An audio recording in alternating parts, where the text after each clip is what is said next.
देखिए, आप हमारे वही पेट्रोल के दाम वापस कर दो जो 2014 में थे। क्या पेट्रोल के दाम की वापसी होगी? क्या डीजल के दाम की वापसी होगी? क्या बिजली के बिल की वापसी होगी? और इनकी वापसी न कर पाओ तो कम से कम सांडों की वापसी कर दो आप। प्रतापगढ़ में 2000 सांड हैं शहर में, और जिस रास्ते आप आए होगे हर 5 किलोमीटर पे एक ने किसी ने मुलाकात की होगी आपसे भी। और उत्तर प्रदेश ऐसा प्रदेश बन गया है जिसमें हर दिन किसी न किसी की जान जा रही है, जानवरों के एक्सीडेंट से, या सांड खेत से उठाकर के गरीब को फेंक दे रहा है। इसलिए अगर वापसी करनी है तो हम तो मुख्यमंत्री से कहेंगे कि ये सांड वापस ले जाओ आप।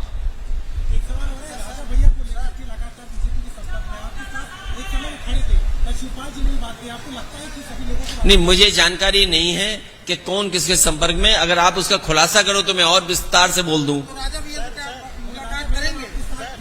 देखिए, हमारी समाजवादी पार्टी का रास्ता साफ है। हम समाजवादी पार्टी में जो हमारे साथ लोग हैं, हम उनको लेकर के आगे चल रहे हैं।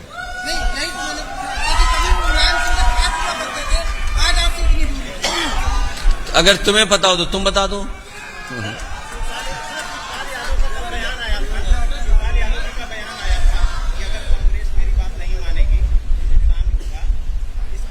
देखिए, कौन किसकी बात मानेगा नहीं मानेगा सवाल वो नहीं है।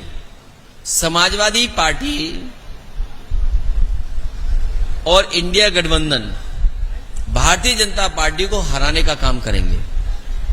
और अगर भारतीय जनता पार्टी ये तैयारी कर रही है कि 80 के 80 जीतेंगे, तो समाजवादी पार्टी, पीडीए, इंडिया गठबंधन भी ये तैयारी कर रहा है कि 80 के 80 भारतीय जनता पार्टी को सीटें हराई जाएंगी। ये आपको याद होगा, विधानसभा में हमारे मुख्यमंत्री की साइंस, हमारे मुख्यमंत्री का गणित, हमारे मुख्यमंत्री जी की जानकारी, 46 में 56, 46 में 56। और अब तो जाति जनगणना की बात आ गई है। देखिए, जो जाति गणना से परिवर्तन आने वाला है, इसका सबने स्वागत किया है। और मुझे खुशी है इस बात की कि बहुत सारे दल जो कभी कास्ट सेंसस या आरक्षण के खिलाफ थे, वो भी उसके पक्ष में बोल रहे हैं। और अब तो बीजेपी को गरीब याद आने लगे। सोचो, वो बीजेपी जिसने नौकरी नहीं दी, रोजगार नहीं दिया, महंगाई बढ़ा दी, वो गरीबों को याद कर रही है। कोई उद्योग कारखाने नहीं लगे।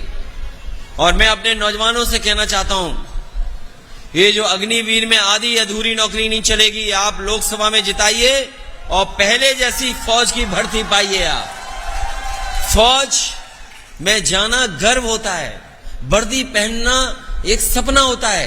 बताइए, बीजेपी ने राष्ट्र के साथ खिलवाड़ की, देश की सुरक्षा के साथ खिलवाड़ की, सीमाओं के साथ खिलवाड़ की, और आधी अधूरी नौकरी अग्निवीर नहीं चलेगी। हमारे नौजवानों को वर्दी पहनाने का सपना पक्की नौकरी से पूरा होगा। ये आधी अधूरी नौकरी से नहीं होने जा रहा है। और देश को जरूरत इसलिए है, किसी जमाने में किसी सरकार ने